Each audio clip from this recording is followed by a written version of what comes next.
Bueno, buenas tardes, bienvenidos. Vamos a dar comienzo a esta mesa de trabajos de pacientes en diálisis y sin más dilación, para ajustarnos al tiempo, que ya sabéis, 7 minutos cada presentación y 2 para discusión, debate, comentarios. Entonces, la primera comunicación la va a presentar Néstor Toapanta, del Hospital Vallebrón de Barcelona, y se titula Comparación de la supervivencia entre hemodiálisis y diálisis peritoneal en pacientes de más de 80 años, análisis emparejado por puntuación de propensión de una gran cohorte del registro catalán.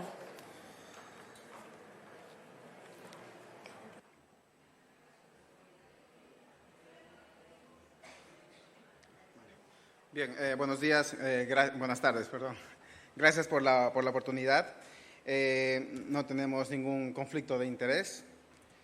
Como introducción, pues ya sabemos y cada vez vemos en la consulta pacientes mayores de 80 años que empiezan diálisis, y esto es muy frecuente en países desarrollados, como informan los artículos. También ya se ha demostrado de que estos pacientes tienen una mayor fragilidad, presentan una mayor comorbilidad y una esperanza de vida limitada, lo que hace muchas veces que el iniciar diálisis en estos pacientes sea una decisión compleja, una decisión que involucra al paciente, a la familia y al equipo médico, y muchas veces no es fácil. Además, también se sabe que la diálisis peritoneal se prefiere en algunos casos porque presenta una mejor estabilidad hemodinámica, se la puede hacer en el domicilio, aunque mantenerla a largo plazo puede resultar difícil. El objetivo de nuestro trabajo es evaluar la supervivencia en pacientes mayores de 80 años en las distintas modalidades de diálisis, peritoneal, hemodiálisis y los que se transfieren de peritoneal a hemodiálisis. Para esto hemos utilizado los datos del registro catalán. El periodo de inclusión fue del 2000 al 2022. Han empezado diálisis en este periodo 24.652 pacientes, de los cuales los mayores de 80 años son 4.256. Hemos excluido a los que habían recuperado función renal, a los que han empezado diálisis en otra comunidad y a los pacientes que han hecho cambio dentro de los primeros 90 días de cambio de técnica. Nos quedamos con 4.205 pacientes, de los cuales la mayoría son pacientes en hemodiálisis, 3.966, en peritoneal 176 y los que hacen transferencia 63 pacientes. Aquí tenemos las características basales. Me voy a enfocar en los pacientes en peritoneal. Como podemos ver, durante los años hemos ido aumentando el número de pacientes que empezaban a hacer diálisis como tal. Vemos que estos pacientes tienen una mejor situación social, viven en su mayoría acompañados de una pareja, un familiar, tienen un mejor nivel educativo, presentan una mejor autonomía y una menor comorbilidad, como es lo habitual que sabemos para nuestros pacientes en este tipo de técnica.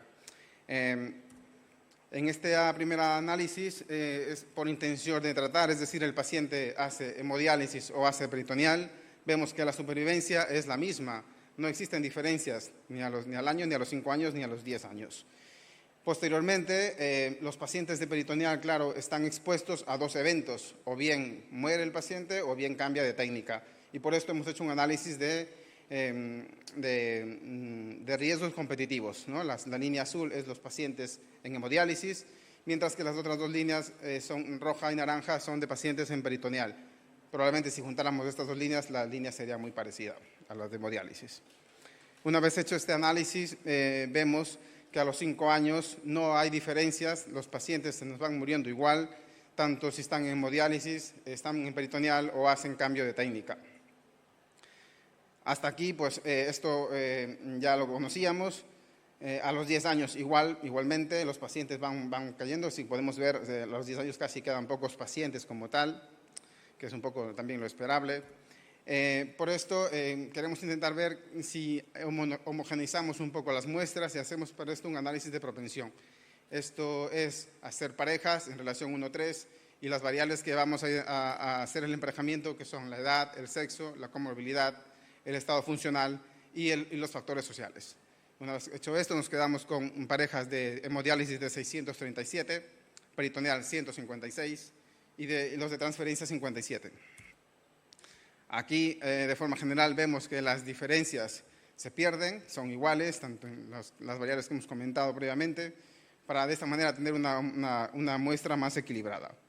volvemos a hacer el primer análisis por intención de tratar, es decir, hemodiálisis o peritoneal, y vemos que los pacientes en hemodiálisis tienen una mejor supervivencia, con una P significativa.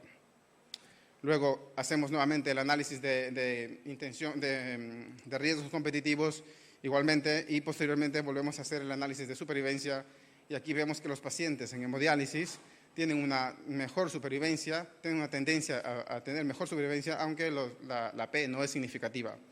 Sí que es verdad que los pacientes durante el primer año, las dos curvas son muy parecidas entre hemodiálisis y peritoneal, y posteriormente es cuando empiezan a separarse.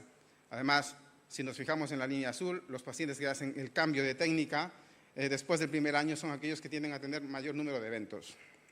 A los 10 años sí que nos sale significativo, pero porque nos quedamos prácticamente ya sin N. Hacemos luego un análisis multivariante, y aquí vemos que los pacientes que hacen la transferencia de peritoneal a hemodiálisis tienen un riesgo de mortalidad del 47%, siendo esto estadísticamente significativo, mientras comparado contra la hemodiálisis. Mientras que los que se quedan en peritoneal, el riesgo fue del 23%, aunque no llegó a ser significativo, rozó la significación estadística. En cuanto a los periodos, los pacientes que estaban en el primer periodo 2000-2007 son los que tuvieron un mayor riesgo de hasta el 36%, comparado con los pacientes en el periodo 2016-2022, siendo significativo. En cuanto al sexo, el sexo masculino fue un mayor riesgo del 14%, pero esto no fue significativo. Y finalmente la edad, sí que se vio que por cada año de vida hay un 6% más de riesgo de mortalidad en la población. Estas fueron las principales razones por las cuales cambiaron de técnica. En la mayoría son por fallo de la técnica, luego por complicaciones debido a las comorbilidades que presentan estos pacientes, luego las infecciones, y hasta un 16% por decisión del paciente. Como conclusiones, podemos decir que en los pacientes octogenarios que iniciaron terapia renal sustitutiva no se observaron diferencias significativas en la supervivencia a los 5 años entre los 3 grupos, tras haber hecho el sesgo, de haber corregido el sesgo de tiempo de inmortalidad. Además, en el análisis multivariante sí que se vio que el cambiar de técnica de peritoneal a hemodiálisis se asoció a una mayor mortalidad de forma independiente, mientras que los pacientes que se mantenían en peritoneal también tuvieron una mayor mortalidad, pero esto no llegó a ser significativo. La edad avanzada y el inicio de la diálisis en el periodo 2000-2007 también tuvieron una mayor mortalidad, peores resultados, por lo que con todos estos hallazgos podemos decir que es importante una selección adecuada de la técnica para tal paciente, específicamente mayores de 80 años, así como un seguimiento más específico, y por otro lado el cambio de técnica puede ayudarnos o puede reflejar más un rescate que un beneficio en cuanto a la supervivencia. Y eso es todo. Muchas gracias.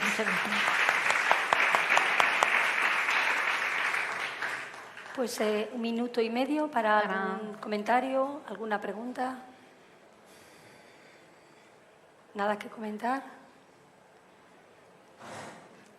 Mírate, mientras pregunta alguien, ¿tú crees que a pesar de que habéis hecho el cross-match, ¿no?, para intentar igualar las poblaciones, algún cierto sesgo tiene que haber probablemente en los pacientes, ¿no?, que aunque solo sea porque el enfermo que elige una técnica domiciliaria pues pueda estar más comprometido con su tratamiento, esté en una situación funcional algo mejor, y que los pacientes que cambian precisamente de DP a hemodiálisis son los que peor están también, porque a lo mejor no son capaces de continuar en la técnica? ¿Crees que ha podido contribuir esto a esa diferencia en supervivencia que habéis visto? Yo creo que estos son datos del registro, entonces las variables son las gordas, las principales. Quizás necesitaríamos un análisis más granular para poder ver y poder identificar mejor a estos pacientes. Creo que por ahí podría haber algún sesgo porque no tenemos datos de diálisis que nos podrían un poco orientar y clarificar un poco más.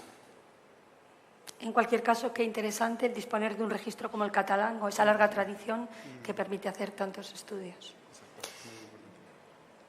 Muchas gracias. Muchas gracias. Gracias.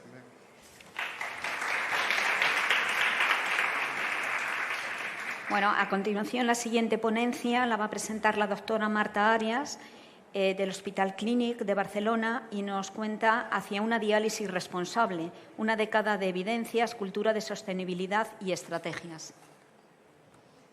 Bueno, buenas tardes y muchas gracias.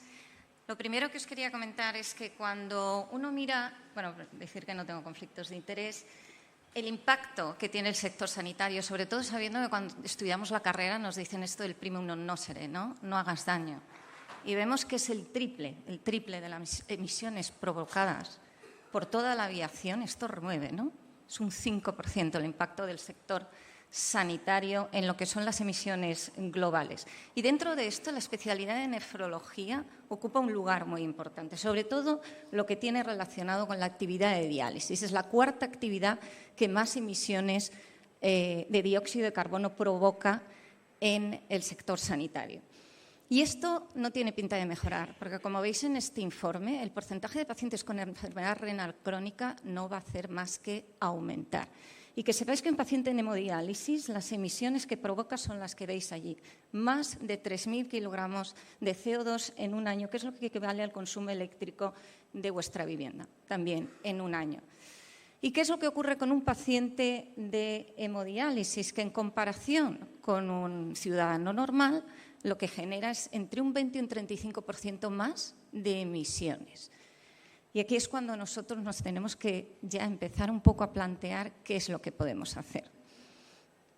Y esa es la equivalencia, por ejemplo, cuando vosotros conducís o el promedio global, como he dicho, de una persona. Por eso nuestro objetivo fue un poquito analizar de forma retrospectiva qué es las acciones que habíamos hecho en nuestra sección de diálisis, qué impacto a nivel de huella de carbono habían tenido. Y esto quisimos ver si estaba alineado con los objetivos de desarrollo sostenible. Como digo, cuantificamos la huella de carbono, sobre todo a nivel de consumo eléctrico, de agua y de generación de residuos. Y quisimos también ver no solo el impacto medioambiental, sino a nivel del impacto social entre los profesionales sanitarios también qué es lo que podíamos hacer, ¿no? Porque esta triple pata de la sostenibilidad es lo que implica. El factor económico por el momento no lo hemos medido, esto ya quedará para el año que viene.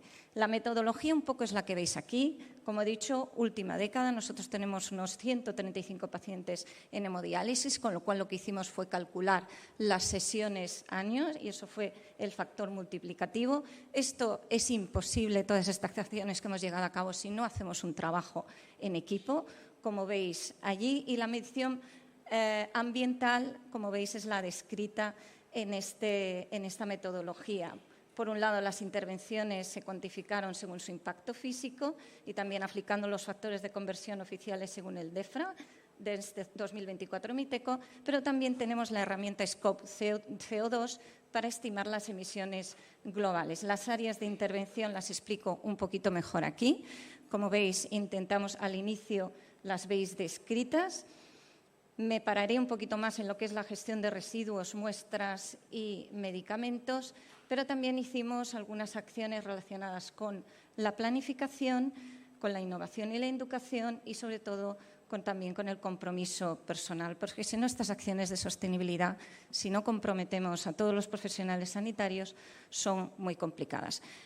Relacionado con el primer objetivo, que era ver de las acciones que nosotros habíamos llevado a cabo, qué relación tenían con estos 17 objetivos de desarrollo sostenible, veis que estaban relacionados tanto con el 3, que es salud y bienestar, esto que equivaldría a que estamos proporcionando un acceso equitativo a los tratamientos renales, ya que en el hospital clínico ofrecemos todo tipo de tratamiento y promocionamos sobre todo las terapias domiciliarias, formamos a nuestro personal en intentar actuar de la forma más sostenible posible, abogamos por la automatización y optimización del sistema de aguas en la unidad, y también hacemos acciones relacionadas con la energía, con la industria. Como veis, no me voy a parar en cada uno de los ODS, pero vimos que sí que teníamos relación, habíamos hecho acciones en casi cada uno de ellos.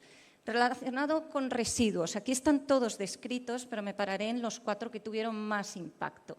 El hecho de cambiar el cebado del monitor de diálisis, hacerlo con suero fisiológico, hacerlo de la forma con el líquido de diálisis online, fue lo que tuvo un impacto más significativo. Mientras que si hablamos de la minimización de los consumos, se intentar utilizar lo mínimo posible aquellos consumibles de un solo uso, eso también tuvo uno de los mayores impactos. También cambiar de garrafas rígidas a bolsas flexibles, como veis, tiene un impacto tremendamente significativo. Y trabajamos mucho en lo que es el vaciado de las líneas de sangre, que quedaran prácticamente vacías para que pasaran de un grupo 3 de residuos a un grupo 2, con lo cual minimizamos también no solo el impacto económico, sino medioambiental de la gestión de estos residuos. Y también lo que se ha hecho últimamente es revisar las analíticas que pedimos de forma sistemática a nuestros pacientes en diálisis y eliminar aquellos ítems que no se consideraban absolutamente imprescindibles para hacer el seguimiento clínico de estos pacientes. Aquí veis de una forma muy visual las acciones que hemos llevado a cabo. No me pararé mucho en ellas, pero y porque quiero ir a la parte de la energía. Aquí trabajamos el apagado automático de los monitores de diálisis y que quedarán en stand-by después de la sesión, y en lo que estamos trabajando, que aquí todavía no tengo los datos, es que vimos al hacer el seguimiento de este indicador el impacto que tenía la climatización, sobre todo en los meses de verano, y esto se ha trabajado con mantenimiento de nuestro hospital para que podamos mejorar los resultados del consumo de electricidad. Respecto al agua, también se han hecho acciones muy importantes, pero la que ha tenido un impacto más significativo es la automatización de la planta de aguas, consiguiendo reducir también significativamente el consumo tras esta acción. Y sobre todo, pues, trabajar, como digo, con un rendimiento promedio que nos ayude a minimizar este consumo. Esto está publicado por si queréis acceder a ello. Hacer un seguimiento de estos indicadores, por ejemplo, el de agua, lo que te permite ver es que si se te lanza el consumo, intentar analizar por qué fue. Eso es lo que nos pasó en el año 2023 y asumimos que podía ser un incremento en la conductividad del agua, que hace que trabaje más la ósmosis inversa. Y bueno, también estamos trabajando en este sentido para ver si una leve modificación de esta conductividad nos puede también ayudar a reducir el consumo. De forma global, nuestro director de residuos del hospital nos ayuda a calcular nuestros consumos, como digo, de agua, electricidad y de emisiones en forma global, y nos permite compararnos a nivel nacional, y estamos contentos de los resultados que estamos teniendo por el momento. También se han realizado algunas acciones de cara al transporte. Intentamos minimizar las veces que los pacientes pierden este transporte de ambulancias porque se cambia el horario o se cambia o el paciente decide pues no utilizar este servicio. Aquí hay un trabajo muy importante por parte del personal administrativo, y sobre todo hemos optimizado las entregas de los suministros. En vez de semanal, ahora lo hacemos quincenal, como pueden ser las cubas de diálisis. Pasando a lo que es el profesional sanitario, es importantísimo el intentar que sigan esta metodología o este engage me sale hacia la sostenibilidad, y tener una persona como la que veis aquí en el centro que sea también muy motivadora al respecto.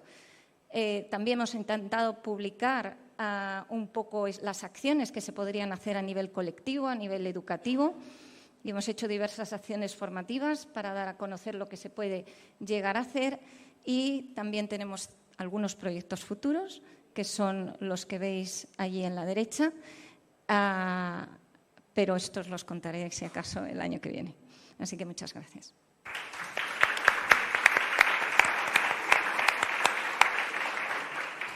Muchas gracias. Tenemos un ratito para alguna pregunta. Marta, he visto que lo pones como desarrollo futuro, la hemodiálisis incremental en el impacto en la huella de carbono. ¿Qué opinión tienes al respecto? Bueno, la verdad que nosotros por el momento no lo tenemos implementado. No es fácil a nivel de gestión. Yo sí que este año que he estado fuera he tenido la oportunidad de analizar unos datos que, de hecho, pues se presentarán en un póster esta tarde. Y claro, no tiene nada que ver. O sea, yo sí, una de las acciones que puedo transmitir que tiene más impacto es la hemodiálisis incremental, y no solo a nivel medioambiental, sino a nivel social para el paciente. Tiene, o sea, cuando tú es de sentido común. Si tú decides que el paciente empiece, según su diuresis residual, con 1 o 2 sesiones a la semana, todo esto es consumible que tú te estás ahorrando, ¿no? Que es lo que he intentado explicar, que es lo que tenía, por desgracia, mayor impacto. Podemos luego hablar de lo complicado que es a nivel de gestión, ¿no? Organizar todos los huecos para que todo cuadre. Pero hay experiencias como las de Cáceres magníficas, llevan casi 10 años haciendo hemodiálisis incremental y nosotros hemos calculado, que es lo que presentarán esta tarde, el impacto a nivel social, económico y medioambiental, y es absolutamente significativo. Así que yo animo a todo el mundo. Veremos si nosotros pues logísticamente lo podemos hacer, pero sin lugar a dudas. Bueno, nosotros también llevamos muchos años haciéndolo y logísticamente se puede hacer. Y yo creo que, claro, cuando empiezas hace 15 o 20 años lo valoras, bueno, pues las ventajas del paciente y demás. Es verdad que todos pensábamos menos en el impacto medioambiental hace 20 años, o yo por lo menos. Creo que nos hemos concienciado más ahora, pero si hay que añadir una ventaja a la hemodiálisis incremental, yo creo que también sería esta. Bueno, y siempre hay que apoyarse de datos, es lo que hemos hecho. Está a punto de publicarse el artículo Toquemos Madera en el Journal of Nephrology y a ver si así ayudamos a los gestores a convencerse. Muy bien, muchas gracias. La siguiente comunicación la presenta la doctora Claudia Juste del Hospital 12 de Octubre de Madrid y es desigualdades en el acceso a la hemodiálisis entre migrantes indocumentados en España. Bueno, buenas tardes. Lo primero que quería es dar las gracias por permitirnos hablar de esto en este foro. Obviamente no tengo ningún conflicto de interés. Y para introducir el tema, en España hay unas 9 millones de personas migrantes y esto supone que al año aumentan unos 350.000 o 500.000 al año. Cuando nos comparamos con otros países de Europa, como se puede ver, España tiene un alto tanto por ciento de ciudadanos que no son de países europeos, que es la gran diferencia con los otros países. Y cuando miramos en el Ministerio de Migraciones, lo que podemos observar es que no todas las comunidades reciben el mismo número de migrantes, que la mayoría de las personas que llegan son jóvenes que vienen en avión y que recibimos muchos migrantes de América Latina y de África. Esto ha supuesto que paralelamente hay numerosas publicaciones al respecto, cómo tenemos que manejar estos pacientes. Como pueden observar, hay un pico en 2019 que además es comparable con el pico que nos dicen las autoridades que tenemos de las migraciones.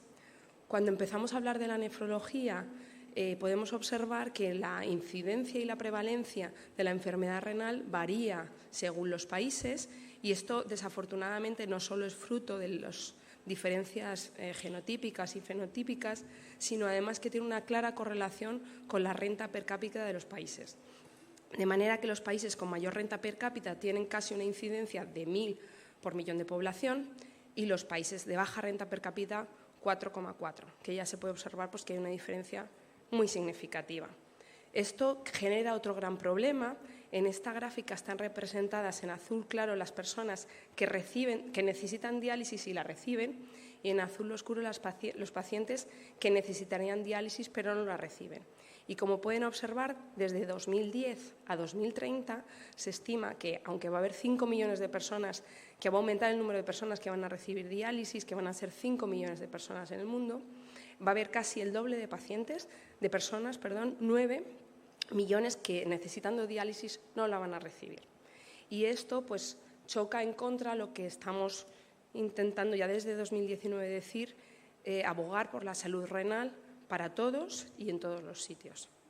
Cuando hablamos de hemodiálisis, sabemos que el estándar de calidad va a ser una hemodiálisis programada, con un médico asignado y con revisiones rutinarias. Y todo lo que se aleja de ello aumenta la mortalidad 14 veces, aumenta más de 10 días los días de ingreso y globalmente es mucho más caro. Centrando otra vez el tema en los pacientes renales en España, tenemos una prevalencia correspondiente a un país rico. Hay unas 3.200 personas en diálisis repartidas en 359 centros. Y cuando hablamos de cuántos nefrólogos hay por millón de población, la diferencia si contamos o no a los residentes, pueden observar que tenemos casi 33 nefrólogos, 4 nefrólogos por millón de población y que son como 21,4 nefrólogos por cada 100.000 pacientes con enfermedad renal crónica. Con vista a esto, nosotros en el hospital hemos observado un aumento de los migrantes indocumentados que necesitan hemodiálisis en España Y hemos observado que eso ha generado problemas de inequidad que muchas veces son desapercibidos. Para reflexionar y visibilizar esta situación, lo que hicimos primero fue revisar nuestra propia incidencia y luego lanzamos una encuesta muy sencilla que se transformó en un trabajo multicéntrico. Para los que no estén habituados, el Hospital 12 de Octubre es un hospital grande que está en el área sur de Madrid, que siempre la zona sur de todas las ciudades es la zona que tiene personas con menor renta social y que llamativamente tampoco es que estemos muy cerca de Barajas, del aeropuerto, que como pueden observar pues son casi 40 minutos. En estos casi 5 años hemos atendido a 65 pacientes inmigrantes indocumentados. La mayoría de ellos eran hombres y, como pueden observar, una media de edad de 45 años. La mayoría de ellos procedían de América Latina, el 80%, y en su gran mayoría también de Venezuela, casi un 30%, seguido de África. Cuando los pacientes llegaron a urgencias, el 66,7% de los pacientes ya estaban en diálisis, o sea que vinieron ya conociendo esta circunstancia y tenían una mediana de estar en diálisis de 12 meses, y sí que hubo un 36% que eran pacientes que tenían enfermedad renal crónica terminal, pero todavía no habían iniciado diálisis. Como pueden observar, esta es la gráfica que representa los pacientes que llegaron. En las barras azules oscuras tenemos todos los pacientes que empezaron incidentes en el área en hemodiálisis. Los pacientes, o sea, la barra azul más clara es los pacientes incidentes en nuestra unidad hospitalaria y en naranja los pacientes migrantes. Como pueden observar, ha habido un aumento prácticamente exponencial hasta 2025 y este año parece que se está estabilizando. Y cuando tenemos en cuenta el porcentaje de migrantes que tenemos en nuestro área, como pueden observar, en estos últimos 5 años ha aumentado de 7 a casi el 25%, y cuando además tenemos en consideración cuántos pacientes migrantes indocumentados están en nuestro área hospitalaria, como pueden observar, es casi el 50%, el 47%, y en este último año hemos tenido una gran ventaja o una gran modificación, que es que nos han permitido remitir a estos pacientes al centro periférico, porque antaño lo que teníamos era el problema de retener a los pacientes migrantes en nuestra unidad hospitalaria y no tener a los pacientes que por criterios clínicos necesitaban estar en el hospital y tener que ser derivados a centro periférico. Estos pacientes fueron seguidos una media de 10 meses. Los pacientes que ya se marcharon de nuestro hospital estuvieron seguidos una media de 5 meses y los que mantenían el seguimiento más de 21 meses. Y la mayoría de los pacientes que ya se fueron de nuestro centro fueron derivados a centro periférico, otros a otros centros cuando conseguían el padrón para irse a otro centro. Algunos de ellos consiguieron incluso trasplantarse.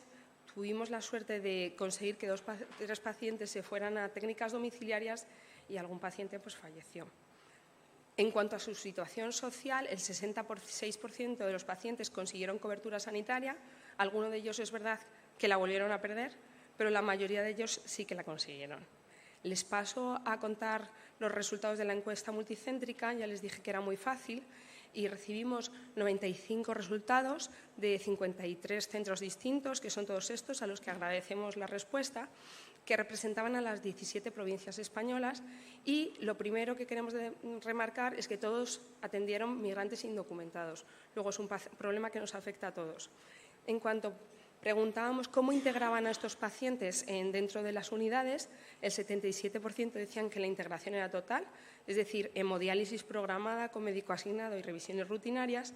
Sin embargo, cuando empezamos a preguntar en concreto, pues había un 30% de los centros que solo admitían a estos pacientes a través de las urgencias, un 16% solo tenían revisiones cuando tenían alguna incidencia o tenían alguna urgencia, y en el 13% de los casos no tenían nefrólogo asignado. Cuando preguntamos si podían derivar a centro periférico, el 73,6% de los centros no podían derivar a centro periférico. De las 53 centros que recibimos respuesta, había 15 respuestas del mismo centro, y lo que observamos es que había discrepancias dentro del mismo centro en la atención, y tampoco hemos encontrado patrones de integración entre las regiones. Por todo ello, concluimos que existe un aumento exponencial del número de personas migrantes en hemodiálisis que acuden a nuestro país de forma no programada, que genera situaciones de inequidad y exige una atención, que probablemente la carga asistencial derivada de los migrantes no sea igual en todos los centros y las regiones, que los criterios clínicos deben ser los que seleccionen a los pacientes para centro hospitalario o centro periférico, y que las diferencias reportadas en la atención a los migrantes sugiere que no hay directrices, por lo que es necesario tomar medidas centralizadas. Para concluir, y antes de empezar las preguntas, yo quería contar que creemos, ese es un problema que tiene muchas vertientes, muchas interpretaciones. Aquí en realidad no hemos venido a contar nuestra opinión personal, lo que estamos demostrando es que hay un cambio demográfico que exige medidas y que nosotros somos médicos y como médicos tenemos que actuar en el mejor beneficio del interés de los pacientes independientemente de lo que sean sus circunstancias. Muchas gracias. Muy bien. Muchas gracias. Muchas gracias, Claudia. Ha acabado el tiempo, pero yo creo que para alguna pregunta sí que tenemos… Sí, por favor, aquí. Virginia. Espera, Virginia, a ver si te… Para poderlos mandar a centro periférico, ahora mismo podemos mandarlos a centro periférico. Desde enero de 2025 nos dejaron. En realidad todo se desencadenó por un paciente que tenía criterios clínicos para quedarse en el hospital y lo mandamos a un centro periférico, un señor parapléjico con consigo domiciliario. Y es que no es razonable quedarnos con una persona… Sí, pero pregunto ¿desde cuándo? Desde el tiempo. ¿Desde el momento, desde que lo empecéis a dializar vosotros o de qué depende? ¿Que os deje el hospital? Ahora tenemos la suerte de que el centro periférico lo coge desde que lo necesitamos enviar como cualquier otro paciente. ¿Y nos ponen pegas desde el hospital? No. Es que en el momento… Nos encontramos con ese problema. No, vamos a ver, yo creo que ahí hay variación. Efectivamente, se pueden derivar estos pacientes al centro concertado cuando regularizan.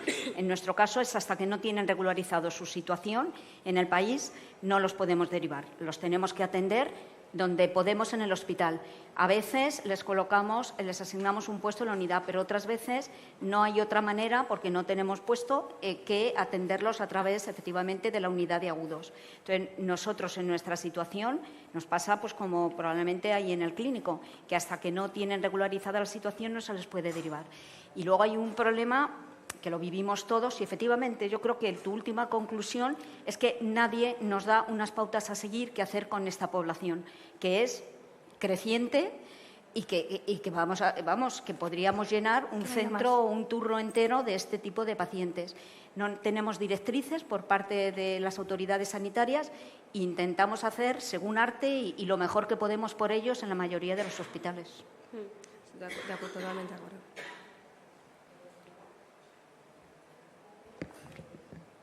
Venga, el siguiente. Gracias, Claudia.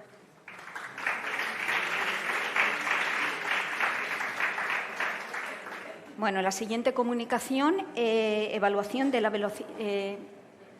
No veo la primera autora es Guillermina Barril, pero alguien va a presentar este trabajo, que no veo a nadie en la sala.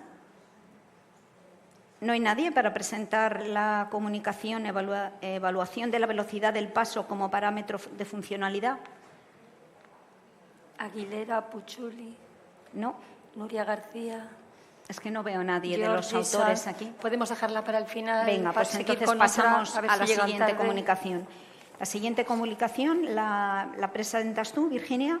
Es Virginia López de la Manzanera, del grupo del Hospital Clínico de Madrid.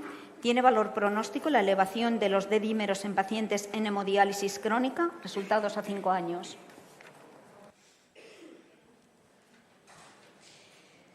Bueno, buenas tardes. Primero una introducción a lo que es el D-dímero. Si recordamos un poco la cascada de coagulación, la vía intrínseca y la extrínseca, que finalizan con la activación del factor 10, y esto hace que pasemos de la protrombina a trombina, y la trombina nos pasa del fibrinógeno a la fibrina, la formación de fibrillas, la adhesión de las plaquetas y la formación del coágulo. Y luego, por otro lado, estaría la vía de la plasmina, que desemboca en la fibrinolisis, la ruptura de ese coágulo, y entonces se liberan los productos de degradación de la fibrina, entre ellos estaría el D-dímero. Luego el D-dímero es un marcador de coagulación y de fibrinolisis.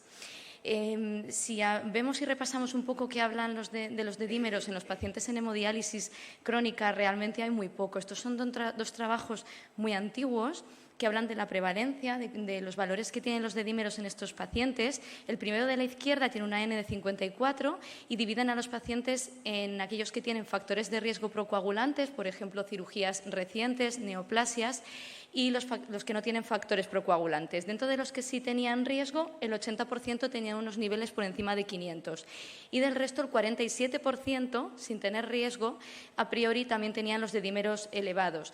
Todo esto hace plantear a los autores, en este caso en el artículo, si quizá un punto de corte más alto sería necesario en estos pacientes. Y luego en la derecha tenemos una N un poco más grande, de 167, en hemodiálisis crónica. El 75% de esos pacientes tienen en situación basal los dedímeros elevados. Veían que había una relación en pacientes que tenían fibrilación auricular, cardiopatía isquémica o que estaban más inflamados, desnutridos, que tenían un catéter de hemodiálisis y que se anticoagulaba en la diálisis el circuito con citrato. Luego, los dedímeros parece que están elevados de forma habitual en los pacientes en hemodiálisis crónica. En estos otros dos trabajos, que son ya más actuales, hablan del pronóstico que podría tener esos niveles de dedímeros en estos pacientes. El primero, el de la izquierda, que es un artículo chino, interesa saber si esos factores o esos niveles elevados de dedímeros van a predecir el fallo del acceso vascular. Tienen una N importante de 290 pacientes, les hacen un seguimiento de 34 meses, los dividen en dos grupos según los niveles de dedímero, pero no encuentran tampoco diferencias significativas. Y en la derecha se plantean si esa elevación de los dedímeros tiene que ver con características de la propia sesión de hemodiálisis. Cogen 20 pacientes y miden estos niveles prediálisis a los 30 minutos de la sesión y a los 180 minutos de la sesión. En todos los momentos ven que estos niveles están elevados, más al principio y a los 180 minutos y más bajos a los 30 minutos, y lo que encuentran es que se relaciona con aquellos pacientes que tienen unas ganancias interdiálisis más elevadas y que hacen unas tasas de ultrafiltración mayores. Pero, sin embargo, el valor pronóstico de los dedímeros parece que todavía queda muy poco claro. Sí que es cierto, además, que este artículo incluso es en hemodiálisis de alto flujo, que no es hoy en día lo que hacemos. Como breve recordatorio, nosotros en la SEN de 2021, que si recordáis fue una SEN virtual con el tema de la pandemia, presentamos esta comunicación ya hablando de los dedímeros en la situación de la pandemia, y en aquel momento nuestro objetivo fue conocer si esos valores, los valores de dedímeros que tenía la población en hemodiálisis en situación clínica estable, COVID negativa, comparándolas con los COVID positivos, porque veíamos que esos pacientes COVID positivos, de hecho en un marcador que utilizábamos, tenían los dedímeros muy elevados. Y además también ver esa asociación con valores analíticos o demográficos. Vimos que aunque los pacientes COVID positivos, el 90% tenían los dedímeros por encima de 500, aquellos pacientes COVID negativos en hemodiálisis crónica es que hasta un 76% los tenían elevados, por encima de 500, y casi un 50% por encima de 1000. Vimos que había una relación de tener niveles más altos en pacientes portadores de catéteres, que se hacía la hemodiálisis con heparina, que tenían PCRs más elevadas o albúminas más bajas, y sin embargo el sintrón era un factor, digamos, protector. Pero no sabíamos, o hasta entonces no habíamos visto si esto podía tener un valor pronóstico. Por eso nos centramos en el objetivo, en el trabajo actual, que es que si sabemos que estos pacientes, como lo vemos con mucha frecuencia, tienen los niveles elevados y esa etiología es multifactorial por el estado proinflamatorio, etcétera, aunque se ha intentado determinar la implicación pronóstica, realmente esto sigue siendo incierto. Por eso nuestro objetivo fue estudiar la relación pronóstica de los niveles de dedímeros en una población de hemodiálisis crónica y ver si guardaban relación con la mortalidad, con eventos tromboembólicos, con disfunción del acceso vascular o con el fallo precoz del injerto. Hicimos un seguimiento a 5 años porque cogimos pacientes de aquel estudio que os acabo de contar. En el primer estudio teníamos más pacientes, en este en el que hicimos el seguimiento eran 41 porque nos centramos en los que eran de nuestra unidad, y luego había varios que se perdió el seguimiento, y dividimos a los pacientes en 3 grupos en función de sus niveles de dedímero basales, de aquel basal de 2020. Un valor normal de 0 a 500, de 500 a 1000 y por encima de 1000 cuando los tenían ya muy elevados. Y entonces vimos los eventos registrados entre septiembre septiembre de 2020 y abril de 2025. En cuanto a las características basales, no había diferencias significativas entre los grupos. La etiología de la enfermedad renal, lo más frecuente era no filiada, seguido de diabetes y glomerulares. La técnica de hemodiálisis principalmente era online, acceso vascular, mayoritariamente fístulas, un gran porcentaje hipertensos, un índice de Charlson elevado, como corresponde a estos pacientes. Y en cuanto a la anticoagulación, es verdad que de este grupo la mayoría estaban sin anticoagular y los que estaban anticoagulados era con acenocumarol, sobre todo, y la mayoría también estaban no antiagregados o solo antiagregados con adiro. Entonces, si lo distribuimos en función del número de dedímeros, ahí veis la mediana de los valores de dedímeros en cada uno de los grupos. Vemos que el 78% de los pacientes tenía estos niveles elevados en situación basal y que el 46% por encima incluso de 1000, que son valores muy elevados. Y con esto encontramos en estos 41 pacientes que en estos 5 años hubo 6 trombosis del acceso vascular, un fallo precoz del injerto por trombosis, 7 eventos tromboembólicos entre TVPs y tromboembolismos pulmonares y 17 exitus por distinta índole, que se dividen así, como podéis ver en el gráfico de la derecha.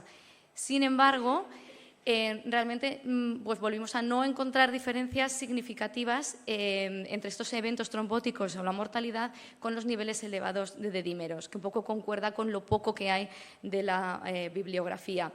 Luego, como concluimos que los valores de dedímeros están aumentados en una situación basal en nuestra población de los pacientes en hemodiálisis crónica, que estos niveles elevados no tienen un valor pronóstico en nuestra población para la ocurrencia de eventos tromboembólicos, fallo precoz del injerto, disfunción del acceso vascular o muerte, que es lo que analizamos, que sin embargo, claro, hacen falta más estudios con una N también mayor que ayudan a determinar este valor predictor. Muy bien, muchas gracias, Virginia. Muchas gracias. ¿Alguna pregunta?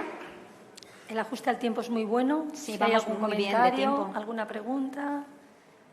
Quiero añadir que yo creo que además lo que podría venir bien el tema de los dedímeros igual es hacer un dedímero basal o que cada paciente tuviéramos unos dedímeros basales de vez en cuando. Eso es lo que te quería Porque preguntar. luego llegan que sí con disnea tal Claro. y cuando están altos.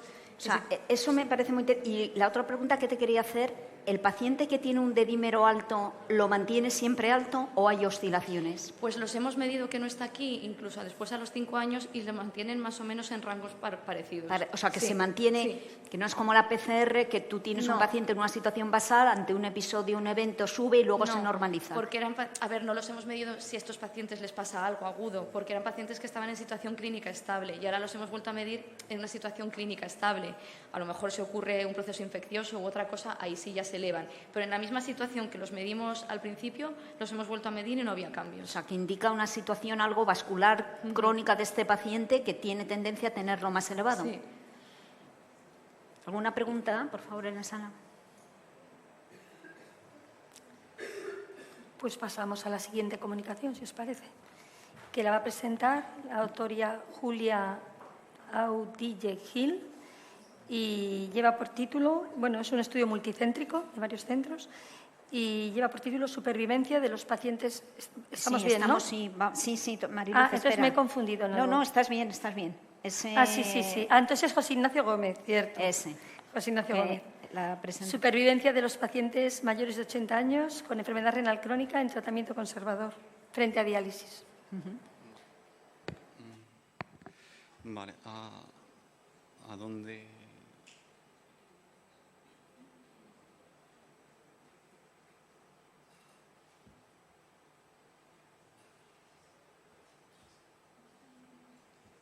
Vale, de acuerdo.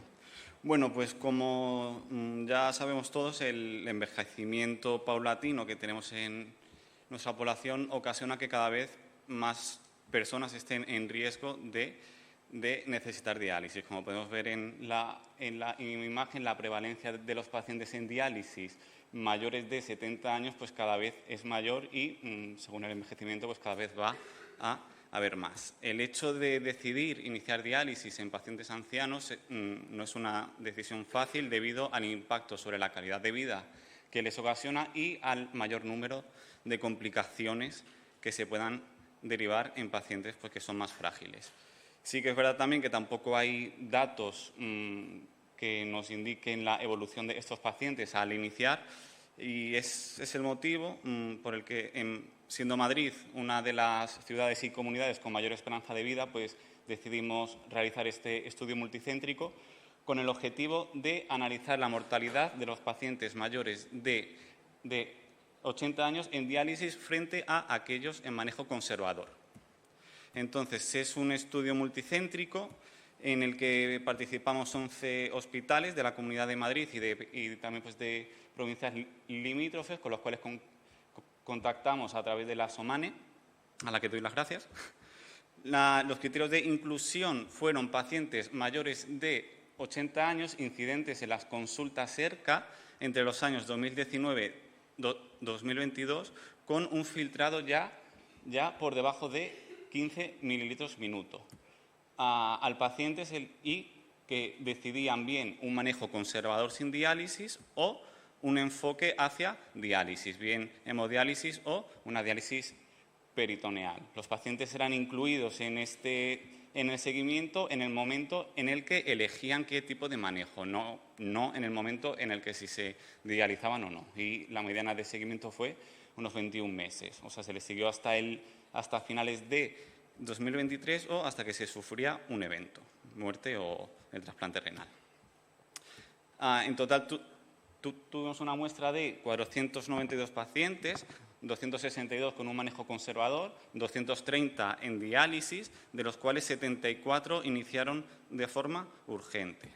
Los pacientes en diálisis eran predominantemente varones con menor edad, con una menor tasa de filtrado al inicio de la elección, con mayor índice de Bartel, más independientes, y con un índice de Charlson también menor. Respecto a la mortalidad, fallecieron en total 221 pacientes, 70 en diálisis y 151 en el grupo de conservador. Como se puede ver tanto en la gráfica de Kaplan-Meier como al final de la tabla, el manejo conservador frente a diálisis tiene un aumento de la mortalidad. No obstante, el inicio de la diálisis, diferenciando de si era de forma urgente o programada, también el iniciar urgente la diálisis frente a programado aumentaba la mortalidad. Es por ello por lo que se realizaron varios modelos con regresión de Cox multivariante para evaluar los diferentes predictores de mortalidad asociados según las diferentes modalidades de manejo. En este caso, el manejo conservador frente a la diálisis programada sigue manteniendo ese aumento de mortalidad de forma significativa. El manejo conservador frente al inicio urgente también presenta mayor mortalidad, aunque pierde significación, y el inicio urgente frente al programado también parece que tiene mayor mortalidad, aunque sin ser de forma pues, significativa, que es lo que podemos ver en el Kaplan-Meier. Posteriormente también hicimos un análisis en aquellos pacientes con baja supervivencia, tomando como punto de corte a aquellos pacientes con una supervivencia inferior a 1 año, donde no se observó diferencias entre dializarse o no dializarse. También, como una medida de intentar ver la calidad de vida, se vio la necesidad de ingresos con visitas a urgencias y también con las estancias medias. Ninguna técnica precisó más ingresos que otras, si bien es cierto que el inicio urgente sí que tuvieron más visitas a urgencias en el seguimiento y mayor estancia media de los pacientes. Por todo ello, como conclusiones, la elección de diálisis en mayores de 80 años aumenta la supervivencia frente al manejo conservador.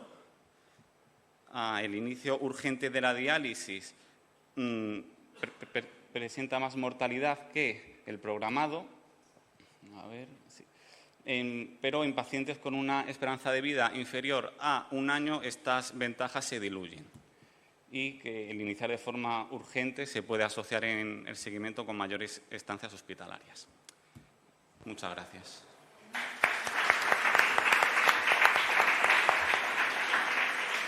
Muchas gracias. ¿Alguna pregunta?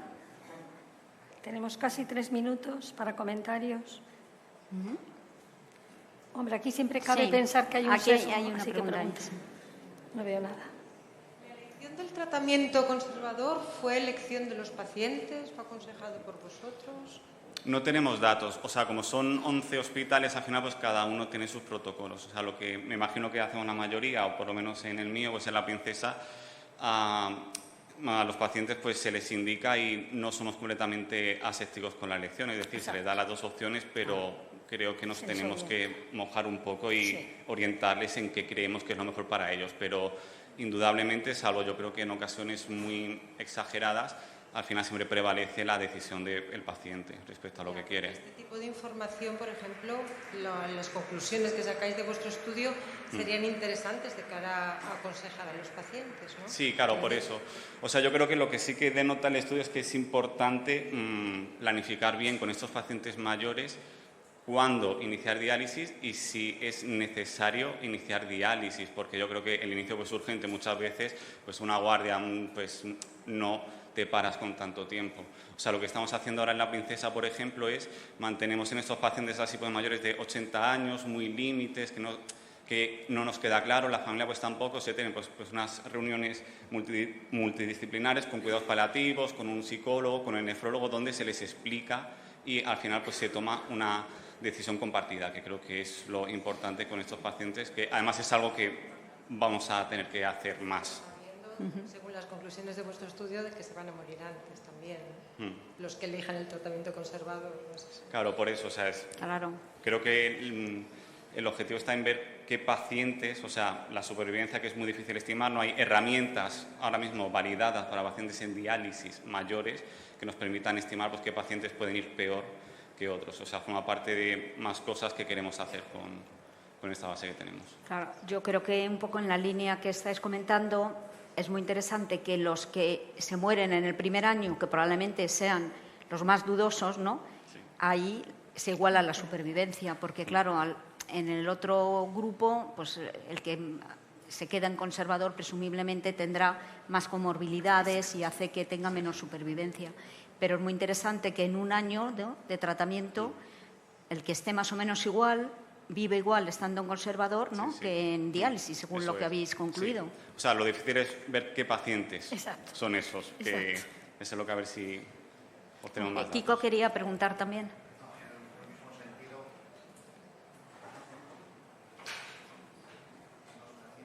La esperanza de vida es menor a un año, ¿hay algún tipo de test que pudiese identificar a estos pacientes? Entonces, ya centrarnos que estos pacientes que la esperanza de vida es menos de un año, quizás en estos sí que se puede igualar el tratamiento. Era un poco lo mismo que estabas diciendo. ¿Alguna pregunta más? Has comentado que participaron 11 hospitales, ¿verdad? Sí.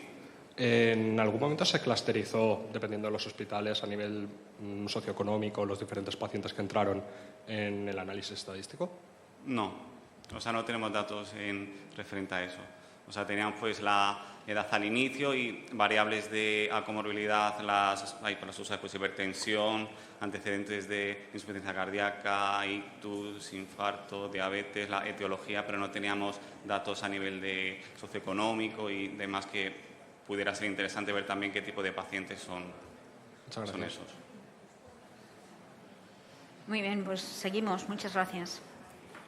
Bueno, la siguiente comunicación la presenta Mariluz Sánchez Tocino, de la Fundación Renal Española, y nos presenta ¿puede la calidad de vida ser un indicador clave en nuestra rutina diaria? El valor de las láminas Coop-Wonka para captar lo que los indicadores clínicos no reflejan. Buenas tardes a todos. Gracias, lo primero, por estar aquí en este foro. Agradecer a la Junta, al comité, que hayan elegido este trabajo. Yo soy enfermera y me gusta contarlo porque creo que es importante que nos juntemos en distintos foros, ¿no? Porque al final somos equipos sanitarios que trabajamos juntos y creo que unos a otros nos podemos aportar distintos puntos de vista. Entonces, bueno, yo os voy a hablar un poquito de algo que es como muy enfermero, ¿no? El cuidado en la calidad de vida y la calidad de vida, y os quiero presentar las láminas Coop-Wonka. ¿Por qué es importante medir la calidad de vida relacionada con salud? Bueno, pues porque la calidad de vida va a ser tan relevante en nuestros pacientes como la comorbilidad o la mortalidad, porque de hecho no va a reflejar solo el impacto de la enfermedad en nuestros pacientes. Los pacientes en diálisis también, la calidad de vida, cómo viven, va a reflejar el tratamiento de la diálisis en sí. Además, va a permitir detectar necesidades ocultas, ¿no?, que pueden habernos pasado desapercibidas, necesidades centradas en la persona. Y lo importante es ver cómo vamos a detectar estas necesidades.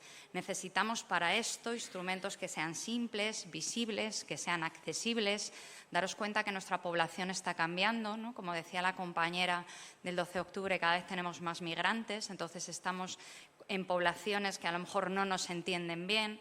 Estamos en poblaciones mayores, con deterioro cognitivo, con distinto nivel educativo, ¿no? Entonces, una diversidad cultural, ¿no?, y de edad que hace que estemos buscando nuevas herramientas de trabajo.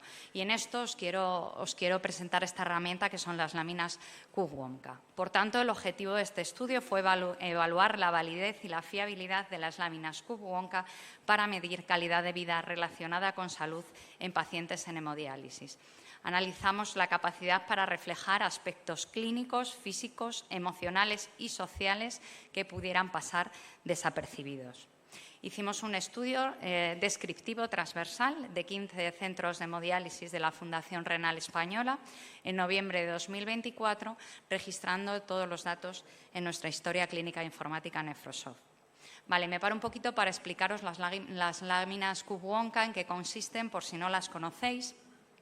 La puntuación más baja va a reflejar una mejor calidad de vida relacionada con salud y son láminas que van a medir forma física, sentimientos, actividades cotidianas, actividades sociales, cambios del estado de salud, dolor, apoyo social y calidad de vida global. Os voy a presentar un par de ellas, no os las presento todas. Por ejemplo, las de actividades cotidianas, como veis, aquí se le pregunta al paciente si en las últimas 2 semanas su situación de salud o su situación emocional le ha producido algún problema para realizar la vida normal, ¿no?, las actividades cotidianas. Y como veis, aparte del texto, van acompañadas de un muñequito, ¿no?, de un dibujito.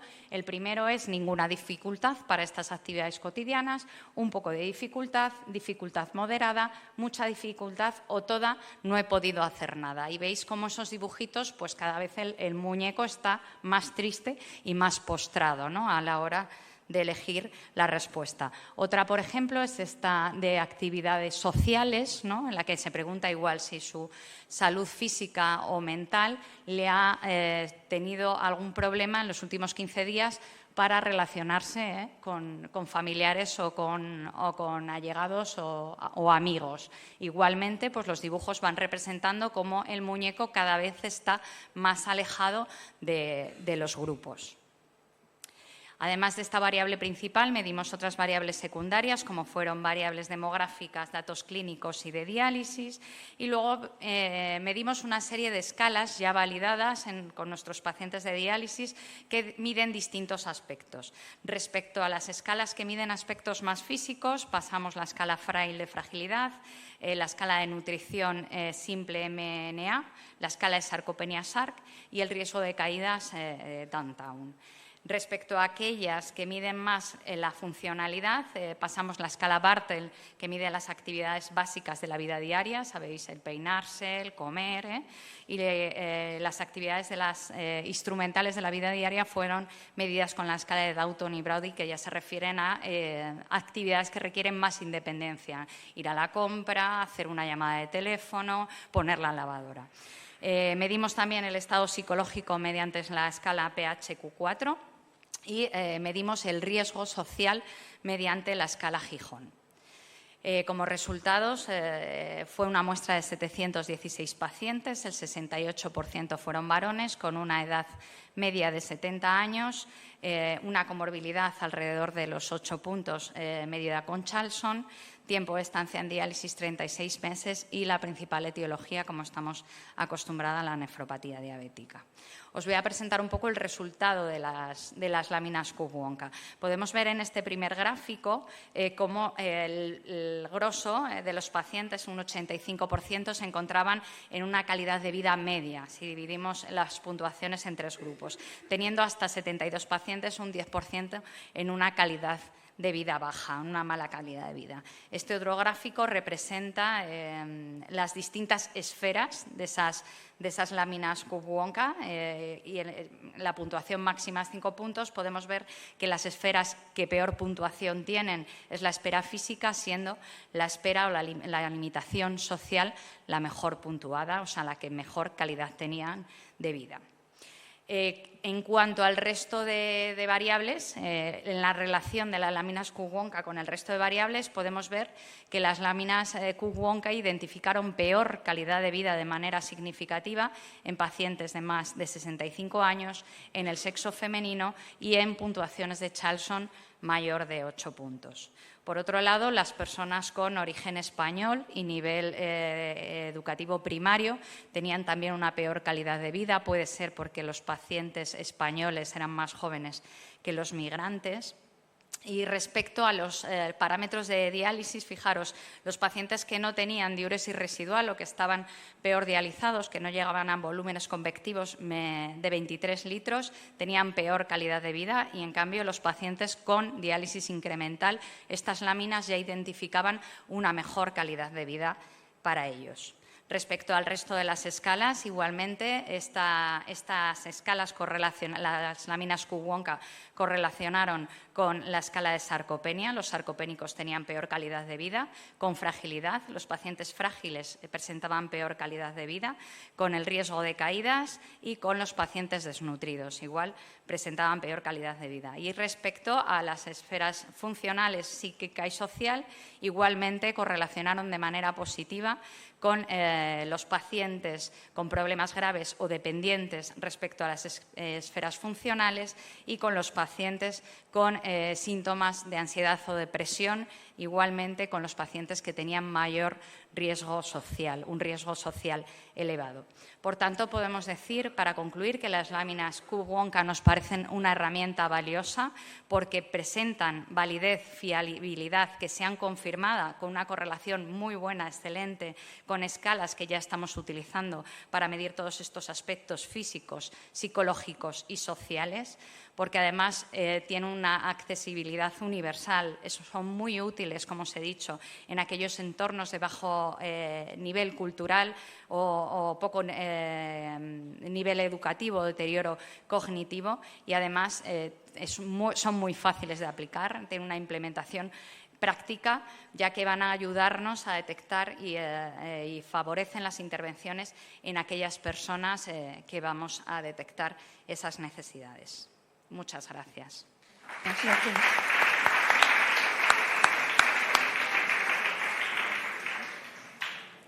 Muchas gracias. ¿Alguna pregunta?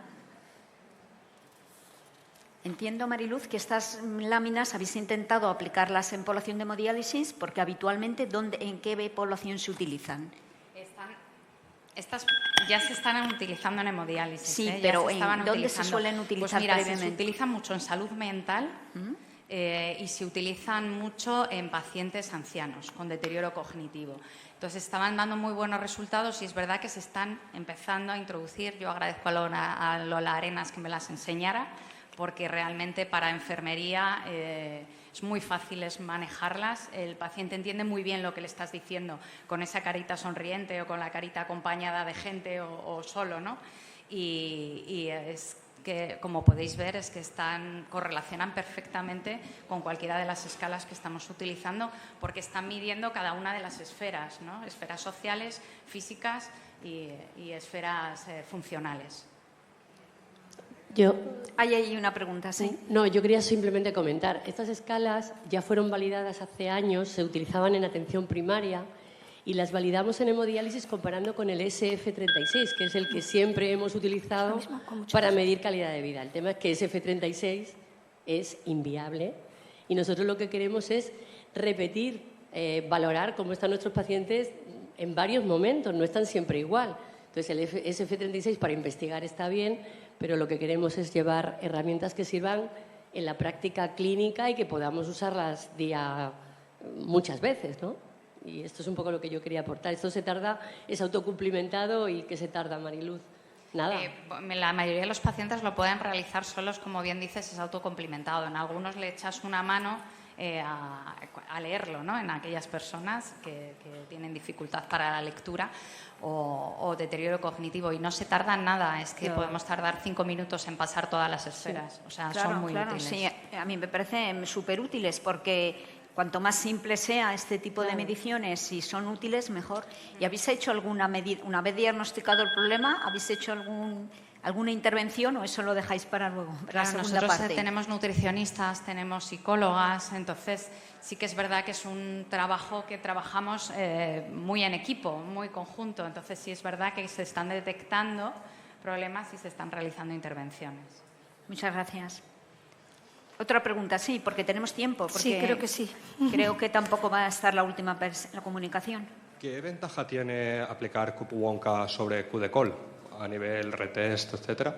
Perdón, que no te nada. Las láminas Cup-Wonka, ¿qué ventaja tiene sobre las QDCOL, las que se suelen utilizar sobre calidad de vida para paciente renal en hemodiálisis? Pues mira, un poco como te ha comentado Lola, al final sí que es verdad que estas láminas se empezaron a utilizar y a validar para diálisis por la comodidad y la agilidad en el día a día. Es verdad que otro tipo de cuestionarios, ¿no? FS33, el QDCOL, están muy validados para investigación, pero en el día a día pasar 36 preguntas es complicado. En cambio, una lámina que en 5 minutos tú ya ves si el paciente ha empeorado o mejorado en una de las esferas que estás midiendo, te da mucha información de manera muy ágil. Sí es verdad que las otras aportan otras cosas, pero en este caso es el día a día, ¿no? Como dice el título, una estrategia para utilizar diariamente nuestras unidades.